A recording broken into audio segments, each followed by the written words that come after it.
সম্মানিত dear viewers, আসসালামু আলাইকুম। আশা করি আল্লাহর রহমতে আপনারা সকলেই ভালো এবং সুস্থ আছেন।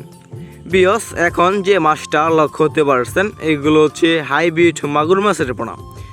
ভিউয়ার্স, এই মাগুর মাছকে অন্য কোনো চাষি ভাইয়েরা বলে থাকে আফ্রিকান বা বিদেশি মাগুর মাছের পোনা। ভিউয়ার্স, সবগুলো একই। ভিউয়ার্স, আপনারা যারা চাচ্ছেন এই হাইব্রিড মাগুর মাছের পোনাগুলো চাষ করবেন এবং চাষ করতে আগ্রহী আছেন, তারা আমাদের কাছ থেকে পেয়ে যাবেন উন্নত মানের এবং ভালো কোয়ালিটির হাইব্রিড মাগুর মাছের পোনা। ভিউয়ার্স, আমাদের কাছে বিভিন্ন সাইজের এবং যে কোনো লাইনেরই হাইব্রিড মাগুর মাছের পোনাগুলো রয়েছে। দেখতে পাচ্ছেন ভিউয়ার্স, কোনো ছোট বড় নেই, এক সাইজের হাইব্রিড মাগুর মাছের পোনা।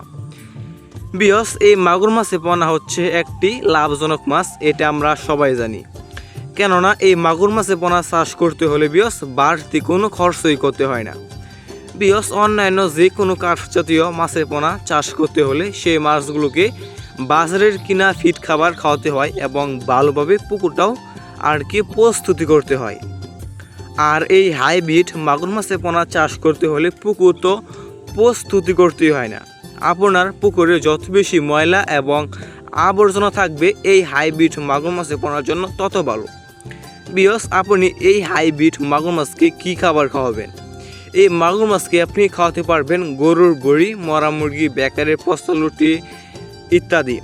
মানে যত বেশি পচা খাবার খাওয়াবেন এই হাইব্রিড মাগুর মাছটা দ্রুত বড় হয়ে যাবে। ভিউয়ার্স, আপনি যদি এই হাইব্রিড মাগুর মাছটা 3 মাস চাষ করেন, 3 মাস চাষ করার ফলে কেজি আসবে এক একটা 1 কেজি প্লাস।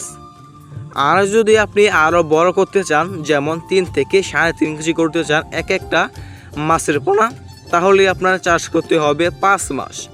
যদি আপনি 5 মাস চাষ করেন তাহলে আপনি এক একটা হাইব্রিড মাগুর মাছের পোনা করতে পারবেন 3 থেকে 3.5 কেজি ওজন। দেখতে পাচ্ছেন কত সুন্দর বড় সাইজের হাইব্রিড মাগুর মাছের পোনা। আপনারা যারা নিতে যাচ্ছেন এবং নিতে আগ্রহী তারা আমাদের স্ক্রিনে অথবা ইনবক্সে দেওয়া নম্বরে যোগাযোগ করে আপনারা আমাদের কাছ থেকে সংগ্রহ করতে পারবেন। দেখতে পাচ্ছেন বেশ কত সুন্দর হাইব্রিড মাগুর মাছ।